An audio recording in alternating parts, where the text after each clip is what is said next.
Continuamos aquí en Zoom a la noticia. 44 personalidades que influyen en la política estadounidense firmaron una carta abierta dirigida al presidente Obama para que dicte medidas que flexibilicen las políticas económicas hacia Cuba. Esta petición generó el rechazo de los grupos disidentes que aseguran que no se puede dar apertura cuando el régimen de los Castro continúa violando los derechos humanos en la isla. Un grupo de 44 exaltos cargos estadounidenses de distintas tendencias políticas, empresarios e intelectuales pidieron en una carta abierta al presidente de Estados Unidos, Barack Obama, que tome medidas ejecutivas para ampliar las políticas de apertura hacia Cuba. Ahora más que nunca los Estados Unidos pueden ayudar al pueblo cubano a que determine su destino basándose en las reformas políticas que Estados Unidos ha impulsado. La lista de peticiones es muy clara y consta de 4 puntos. El primero es expandir los viajes a Cuba. En este ítem, los firmantes piden a Obama aumentar los intercambios profesionales entre la isla y Cuba, además de liberar el sistema financiero de la isla. Aumentar el apoyo a la sociedad civil. En este punto se solicita que no haya ningún límite al envío de remesas, aumentar la importación y exportación entre ambos países. Priorizar la relación en áreas de interés. Solicita a la administración Obama centrar el diálogo bilateral en áreas de mutuo interés, en los campos de seguridad y de preocupación humanitaria. Dar garantías financieras. Finalmente, pide a la administración tomar medidas para asegurar que las instituciones financieras que están autorizadas permitir transacciones para todas las actividades a las que se le ha otorgado licencia. La carta le pide a Obama estas acciones específicas que puede aprobar mediante órdenes ejecutivas, sin la necesidad de enviarlas al Congreso. Entre los firmantes están John Negroponte, ex subsecretario de Estado y exdirector de Inteligencia Nacional con el gobierno del expresidente republicano George Bush. También figuran 3 ex subsecretarios de Estado para el hemisferio occidental, e intelectuales como Moisés Naim y miembros de la comunidad cubanoamericana. Esta iniciativa generó el rechazo por parte del exilio cubano en los Estados Unidos, quienes señalaron que no se le puede pedir a la Casa Blanca apertura en Cuba, cuando la represión en contra de los ciudadanos aumenta. Así lo consta el último informe entregado por el Observatorio Cubano de Derechos Humanos, en el que muestra que en el último mes de abril hubo al menos 1.051 detenciones arbitrarias por motivos políticos. Debatimos este tema. Saludamos desde nuestros estudios en Nueva York a Christopher Sabatini, director principal de política de America Society, editor en jefe de la organización America's Quarterly y firmante de esta carta abierta al presidente de Estados Unidos. Nos acompaña también desde la ciudad de Jujuy, en Argentina, Karel Becerra, el secretario de Relaciones Internacionales de Cuba Independiente y Democrática.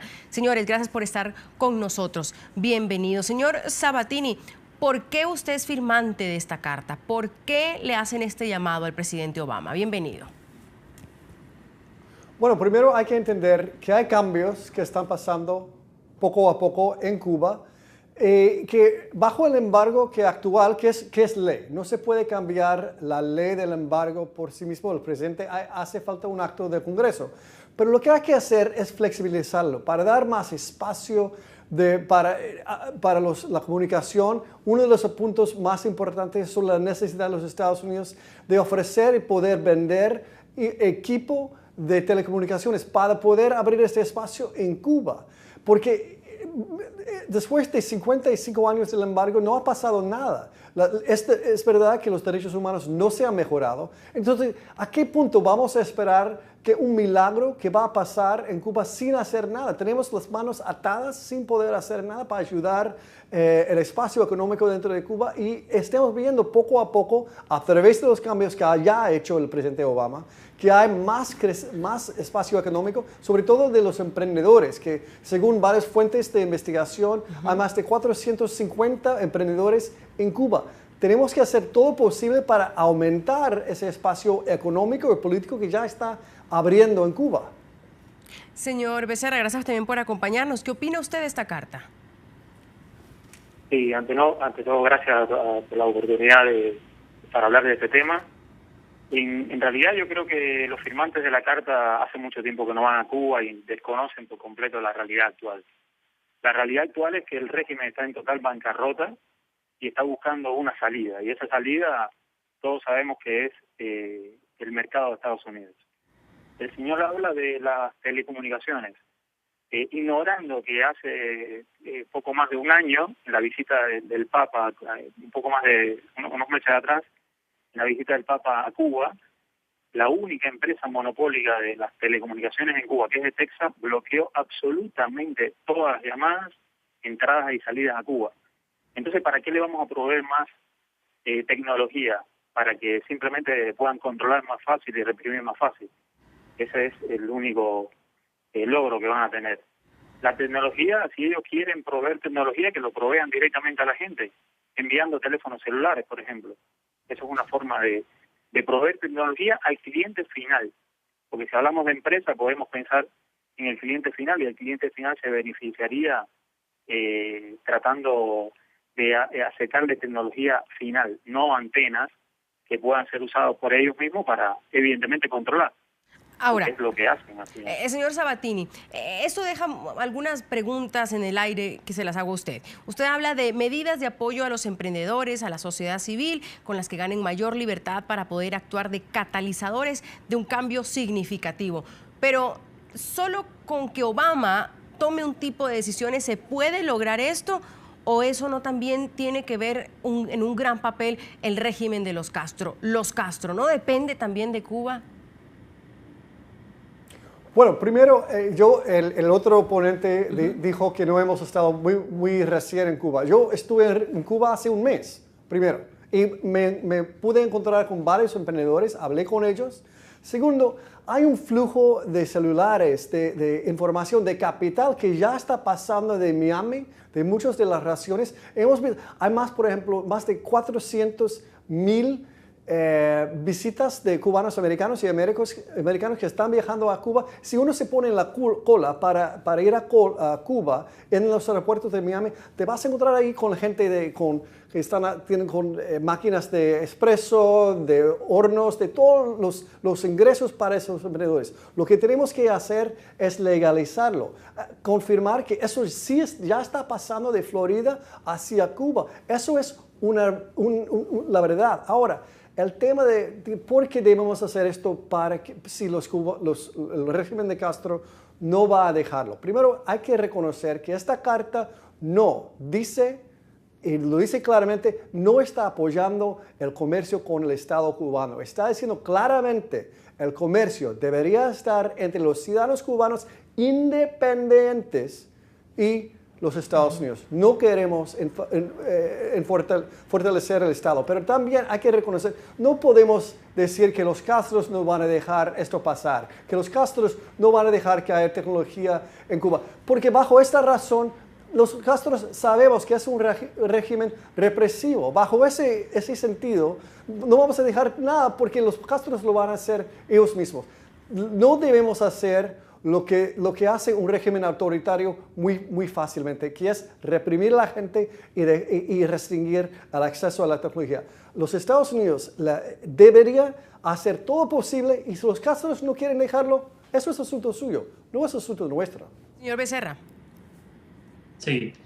Bueno, primero, el hecho de que tú hayas visitado Cuba no te valida para conocer la realidad, porque yo conozco un montón de turistas argentinos que regresan encantados con el comunismo, porque simplemente no conocen la realidad. No me fui como turista. La realidad es no otra. Me fui como turista. La realidad es otra. Y parte de ese desconocimiento es precisamente y señor los Becerra, puntos de la carta. Usted está en Argentina, solo quería preguntarle, ¿cuándo fue también la última vez que usted estuvo en Cuba?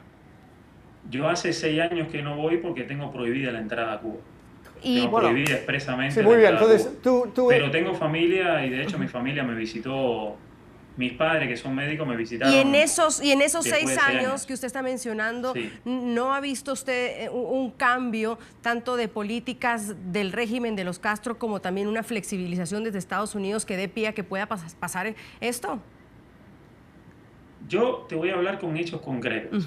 Hace menos de un año quizás, no recuerdo la fecha exacta, atraparon a estos delincuentes traficando armamento pesado hacia la dictadura de Corea del Norte, que es una dictadura sangrienta. Entonces, ¿de qué cambio estamos hablando? Cuando en el fondo ellos no cambian. ¿Puedo decir algo? ¿De qué cambio hablamos? Disculpa, ¿de qué cambio hablamos? Señor Sabatini, que el señor Becerra termine. Bueno, ¿de qué cambio estamos hablando cuando este régimen está implicado directamente en la represión de Venezuela? Y eso es de ahora, eso no es del año pasado. Eso está ocurriendo ahora en estos instantes que estamos hablando. Los Castros están reprimiendo con su técnica y con todas las tropas que están poniendo y los agentes de la seguridad están reprimiendo a la gente en Venezuela. Eso es ahora, eso no es del año pasado. ¿De qué cambio estamos hablando cuando Oswaldo Payá fue asesinado? Hace un año y tanto. ¿De qué cambio estamos hablando? Señor Sabatini. Ningún cambio. Las únicas modificaciones. Bueno, primero hay que reconocer. Señor Becerra, ayúdeme que le toca al señor Sabatini. Estuvo con su tiempo. Señor Sabatini, adelante. Sí. Bueno, primero hay que reconocer que el tema del tráfico de armas hacia Corea del Norte fue tratado por las Naciones Unidas, que ha hecho una investigación, y hay que reconocer que las Naciones Unidas no han recomendado sanciones. Las Naciones Unidas.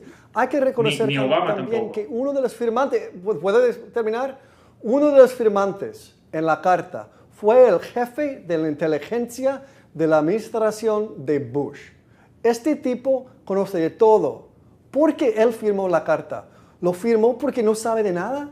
¿Lo firmó porque él sabe que este es un asunto que está mejor tratado por base de las Naciones Unidas? Segundo, el tema que usted mencionó, el tema de Venezuela. Dos de los firmantes, Moisés Naim y Gustavo Cisneros, son venezolanos, no son chavistas. Lo firmaron claramente y lo dicen porque lo que pasa ahora es que no hay ninguna manera de controlar y dialogar con el gobierno cubano. No lo están haciendo, no lo firmaron porque tienen esperanzas en el aire.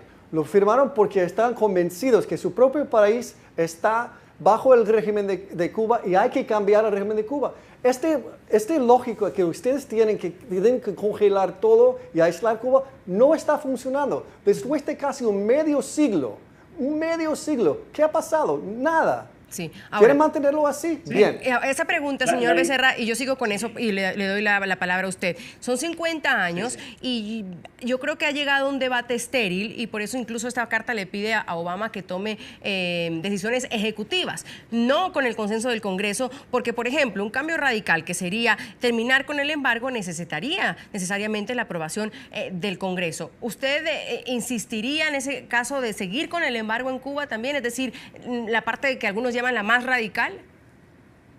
Es que, a ver, la carta, como incluso este pensamiento de que son 50 años de política fallida, es una falacia, porque estoy completamente convencido de que los Castros, de haber tenido mayor financiamiento, la guerra y el comunismo lo hubieran exportado en toda América Latina y hoy el 50% de los países hubieran sido comunistas y las guerrillas estuvieran populando por toda América Latina. Así que gracias al embargo y a la efectividad que ha tenido ese embargo, es que hoy no tenemos más muertes, incluso hoy en Colombia, donde los Castros estuvieron involucrados en la guerrilla, en el financiamiento de la guerrilla y en el entrenamiento. Entonces, ¿cómo que no ha sido efectivo? El embargo ha sido negociando la paz en Colombia. Entonces, sí han servido las políticas de Estados Unidos a Cuba en estos 50 años. Sí han funcionado. El embargo ha sido súper, el embargo ha sido súper efectivo, porque sobre todo... ¿En qué específicamente? Lamentablemente, incluso en el listado de los firmantes hay muchos empresarios. Y yo estoy seguro que todos esos empresarios saben que el flujo, el cash, es el rey. Y los Castros, como han tenido problemas de financiamiento toda su vida desde el embargo, han tenido que dedicar la mayor parte de sus energías en buscar el financiamiento. Si hubieran tenido ese financiamiento, que lo tendrían con el fin del embargo, no, imagínense, esta gente hubiera exportado la guerra, no sé, hasta Asia directamente, hasta Angola estuvieron. Perfecto. Cuando tuvieron un poco de dinero. Hagamos una primera pausa. Es que cuando ellos tienen dinero lo hacen. Hagamos una primera pausa, señor Sabatini. Enseguida vuelvo del bloque y le doy la palabra a usted con otras preguntas más que tengo aquí apuntadas de lo que he escuchado del debate entre ustedes dos. Revisamos también opiniones de nuestros televidentes en las cuentas de Twitter que quieren participar de este debate. Les hemos preguntado si consideran que esta petición hecha por personalidades del ámbito político, militar, civil, empresarial al presidente Obama de una apertura hacia Cuba en cambios en su política son acertados. Santiago Montoya nos dice, la apertura a Cuba depende de Cuba y los cambios que tengan que poner en marcha en su ausente democracia. Miguel Jaramillo comenta, pienso que el mundo no debe dar apertura a Cuba, sino Cuba abrir las puertas al mundo y cambiar su modelo político. Scotty nos comenta, no se puede hablar de ningún tipo de negociación si no hay democracia en Cuba. Quienes la gobiernan tienen 50 años violando derechos humanos.